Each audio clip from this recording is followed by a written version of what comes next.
It's the same time that all that is going on in New York. ICE has busted a trio of MS-13 gang members terrorizing parts of the state.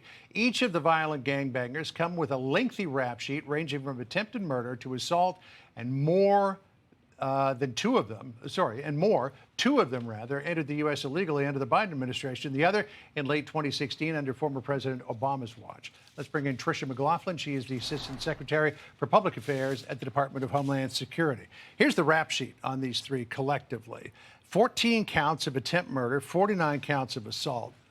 These are bad dudes. And yet these are the ones that, not maybe these three in particular, but it's the group of individuals the Democrats keep seemingly defending. No, it's crazy. These are the individuals that we are going after. When we say we're going after the worst of the worst, John, that's not a talking point. That's the fact. 70% of those illegal aliens who have been in this country who we've arrested either have prior criminal convictions or pending criminal charges. But that's just the tip of the iceberg, because that doesn't even include those who are wanted for crimes in other countries, such as murder. That doesn't include Interpol notices. That doesn't include gang members, known or suspected terrorists, human rights abusers. So this is the perfect example of who we're going after.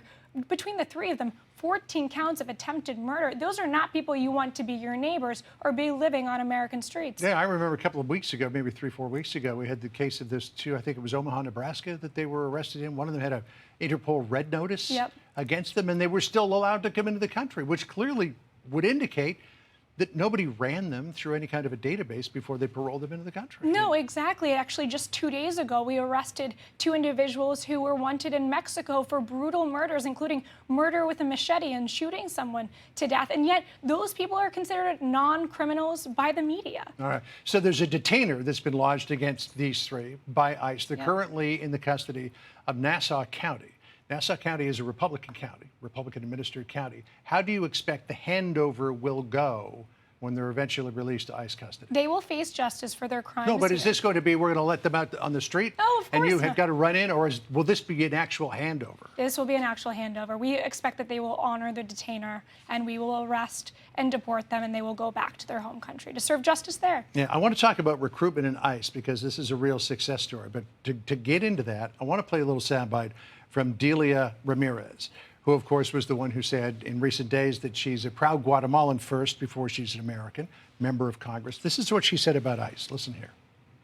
Come home, and let me tell you, all over the country, we will continue to stand up for our rights, and we will continue to call out the terrorist organization that is ICE. You took issue with this on X a little while ago. Oh, of course. Any freedom-loving American should take issue with this. This is a sitting member of Congress who's likening our law enforcement that is enforcing the laws on the books in Congress. She's comparing them to terrorists. That is absolutely despicable. But not just that, she's bragged publicly that members of her family are in this country illegally, that they're breaking the law. And further, of course, she said that she's Guatemala first and an American second. All right, so let's get to recruitment now, because Democrats have described them, ICE, as terrorists, the Gestapo, stormtroopers, secret police.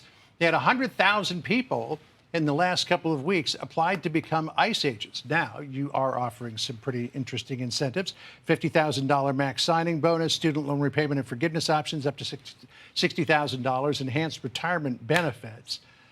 But a lot of people want to come work for you. Absolutely. I think Americans see through the media charade. They know that we are truly going after the worst of the worst. They see what's going on in their communities, that there's criminal illegal aliens who walk with impunity, walk free for 4 years, and not anymore under President Trump and Secretary Noem. So they're going to join .ice.gov, and they're going to help us clean up America's streets. So is Superman really going to become an ICE agent? Dean Cain, yes, he will be joining ICE as an honorary officer, and we're so grateful for his efforts.